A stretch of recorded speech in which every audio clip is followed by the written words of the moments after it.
সৃষ্টির সূচনা। যখন শুধুমাত্র আল্লাহ তাআলাই ছিলেন, তার সাথে আর কোনো কিছুই ছিল না, সেই সময় থেকেই আলোচনা শুরু করব, যেন আমরা জানতে পারি কিভাবে সৃষ্টি জগতের সূচনা হয়েছে। সৃষ্টিজীব সৃষ্টি করার আগে আল্লাহ তাআলা কোথায় ছিলেন? আল্লাহ তাআলা সর্বপ্রথম কোন জিনিস সৃষ্টি করেছেন? এই ভিডিওতে আমরা সেগুলি জানব। প্রথম প্রশ্ন, সৃষ্টিজীব সৃষ্টি করার আগে আল্লাহ তাআলা কোথায় ছিলেন? আমরা এখন মানুষের অস্তিত্ব আসার আগের যুগে, আসমান জমিন সৃষ্টি করার আগের যুগে, এমনকি আল্লাহর আরশ সৃষ্টির আগের সময় ফিরে তাকাবো, যখন শুধুমাত্র আল্লাহ তাআলাই ছিলেন, আর কোনো সৃষ্টিজীব ছিল না। আল্লাহ তাআলা একাকী ছিলেন, তার সাথে চিরন্তন কোনো মখলুক ছিল না, বরং একমাত্র আল্লাহ ছিলেন, আর কোনো কিছুই ছিল না। এ প্রসঙ্গে আল্লাহ তাআলা বলেন, হুয়াল আউয়ালু ওয়াল আখিরু ওয়াল যাহিরু ওয়াল বাতিন ওয়া হুয়া আলা কুল্লি শাইইন আলীম। অর্থাৎ তিনি প্রথম, তিনি সর্বশেষ, তিনি প্রকাশমান ও অপ্রকাশমান, এবং তিনি সব বিষয়ে সম্যক পরিজ্ঞাত। উল্লেখিত আয়াত থেকে বোঝা গেল যে আল্লাহ রাব্বুল আলামিনই প্রথম, তার পূর্বে কিছুই ছিল না, এবং তিনি সর্বশেষ, তারপরেও কেউ থাকবে না। অর্থাৎ আল্লাহর সাথে সময় বা কালের কোনো সম্পর্ক নেই। আল্লাহর কাছে কোনো অতীত নেই, কোনো ভবিষ্যৎ নেই। রাসূলুল্লাহ সাল্লাল্লাহু আলাইহি ওয়াসাল্লাম এভাবে দোয়া করতেন, আল্লাহুম্মা আনতাল আউয়াল ফালাইসা ক্বাবলাকা শাই ওয়া আনতাল আখির ফালাইসা বা'দাকা শাই ওয়া আনতাল যাহির ফালাইসা ফাওকাকা শাই ওয়া আনতাল বাতিন ফালাইসা দুনাকা শাই। হে আল্লাহ, আপনি প্রথম, আপনার আগে কিছুই নেই, এবং আপনি শেষ, আপনার পরেও কিছু নেই। আপনি প্রকাশ্য, আপনার উপরে কিছুই নেই। আপনি অন্তর্নিহিত, এবং আপনি ছাড়া কিছুই নেই।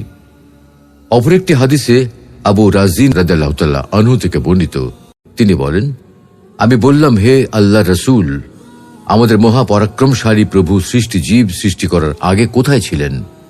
রাসূল সাল্লাল্লাহু আলাইহি ওয়াসাল্লাম বললেন, তিনি সাদা বা হালকা মেঘমালায় ছিলেন, যার নিচেও বাতাস ছিল না, উপরে কোনো বাতাস ছিল না। অতঃপর তিনি পানির উপর নিজ আরশ সৃষ্টি করেন। ইমাম তিরমিজি রহমতুল্লাহি আলাইহি হাদিসটিকে হাসান বলেছেন, তবে শায়খ আলবানী রহমতুল্লাহি আলাইহি হাদিসটিকে যঈফ হিসেবে উল্লেখ করেছেন। আসল কথা হল, আল্লাহ রাব্বুল আলামিন তার মহিমা অগ্রাধিকারের ক্ষেত্রে অনন্য, তাই অনন্তকাল তার সাথে কোনো প্রাণী ছিল না, বরং তিনি একাই ছিলেন। তার সাথে স্থান, কাল ও সময়ের কোনো সম্পর্ক নেই। তিনি অনন্ত ও অসীম, তার কোনো শুরু নেই, তার কোনো শেষও নেই। তাই তিনি কোথায় ছিলেন, এরকম প্রশ্ন করাটাই অবান্তর বা অপ্রয়োজনীয়। তারপর তিনি মখলুক সৃষ্টি করেছেন। এখন দ্বিতীয় প্রশ্ন হল, কোন মখলুককে আল্লাহ তাআলা সর্বপ্রথম সৃষ্টি করেছেন? এ ব্যাপারে ওলামায়ে কেরামের ভিন্ন ভিন্ন মত রয়েছে। একদল ওলামায়ে কেরাম বলেন, আল্লাহ তাআলা সর্বপ্রথম কলম সৃষ্টি করেছেন। তাদের দলিল হল উবাদা ইবনু সামিত রাদিয়াল্লাহু তাআলা আনহু থেকে বর্ণিত। তিনি বলেন, আমি রাসূলুল্লাহ সাল্লাল্লাহু আলাইহি ওয়াসাল্লামকে বলতে শুনেছি, আল্লাহ তাআলা সর্বপ্রথম যা সৃষ্টি করেছেন সেটি হচ্ছে কলম। অতঃপর তাকে বলেন, লেখো। সে বলল, হে আমার রব, কি লিখব? তিনি বললেন, কিয়ামত পর্যন্ত প্রত্যেক বস্তুর তাকদীর লেখো। এই হাদিস দ্বারা প্রমাণিত হয় যে আল্লাহ তাআলা সর্বপ্রথম কলম সৃষ্টি করেছেন। জমহুর ওলামায়ে কেরামগণ একমত পোষণ করেন যে আল্লাহ তাআলার প্রথম সৃষ্টি হল পানি ও আরশ। তাদের দলিল হল, ওয়া হুয়াল্লাযী খালাকাস সামাওয়াতি ওয়াল আরদা ফি সিত্তাতি আইয়াম ওয়া কানা আরশুহু আলাল মা। তিনি আসমান ও জমিন 6 দিনে সৃষ্টি করেছেন, তখন তার আরশ ছিল পানির উপর।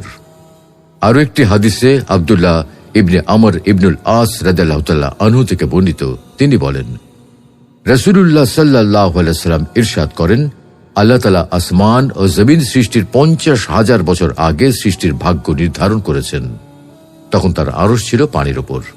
উপরে উল্লিখিত আয়াত ও হাদিসের মাধ্যমে আমরা জানতে পারলাম যে আল্লাহ রাব্বুল আলামিন আসমান ও জমিন সৃষ্টি করার পূর্বে সর্বপ্রথম সৃষ্টি করেছেন আরশ ও পানি। তবে এই দুটির মধ্যে কোনটি আগে, আরশ না পানি, এটা নিয়ে ওলামায়ে কেরামদের মধ্যে মতপার্থক্য রয়েছে। একদল ওলামায়ে কেরামের অভিমত হল আল্লাহ তাআলা সর্বপ্রথম আরশ সৃষ্টি করেছেন। তাদের দলিল হল وكان عرشه على الماء তখন তার আরশ ছিল পানির ওপর। তাছাড়া ইমরান ইবনে হুসাইন রাদিয়াল্লাহু তাআলা আনহু থেকে বর্ণিত, তিনি বলেন, একবার আমি রাসূলুল্লাহ সাল্লাল্লাহু আলাইহি ওয়াসাল্লামের নিকট গেলাম। অতঃপর ইয়েমেনের একটি দল নবীজির কাছে আসলো। তারা আরো বলল, হে আল্লাহর রাসূল, আমরা আপনার কাছে এই বিষয়টি সম্পর্কে জানতে এসেছি। রাসূলুল্লাহ সাল্লাল্লাহু আলাইহি ওয়াসাল্লাম বললেন, তখন আল্লাহ তাআলা ব্যতীত আর কোনো কিছুই ছিল না, আর তার আরশটি ছিল পানির উপর।